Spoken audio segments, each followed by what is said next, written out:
चंद्रपूरच्या राजुरा विधानसभेतील गडचांदूर या ठिकाणी एका घरामध्ये रोकड आढळली आणि थोडी नाही 61 लाख रुपयांची ही रोकड असल्याची शरद पवारांच्या राष्ट्रवादीचे विधानसभा अध्यक्ष अरुण निमजे यांनी ही माहिती दिली आहे। पैशांसोबत भाजपचे प्रचार साहित्य असल्याची सुद्धा माहिती आहे।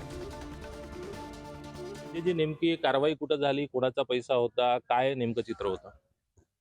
हे थिप्पे नावाचे सदगृहस्थ आहे जे WCL ला घुगुसला कार्यरत आहे।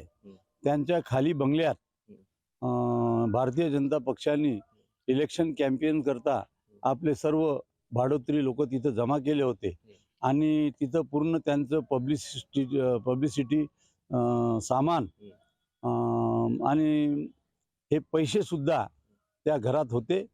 आम्हाला शंका आली, त्यामुळे आम्ही त्या घराच्या वर पाळत ठेवली आणि पोलिसला कंप्लेंट केली आणि आमच्या कंप्लेंटप्रमाणे सदर टीम ही जवळपास 11 वाजता किती कॅश होती एक म्हणजे त्या टीमला किती कॅश मिळाली? टीमला 61 लाख रुपये रोख कॅश मिळाली। किती वेळ कारवाई चालली ही कारवाई जवळपास 4 तास चालली। बरं, हे भाजपचंच होतं, हे कशावरून आपण म्हणू शकतो? कारण कसं आहे की तिथं पूर्ण पत्रक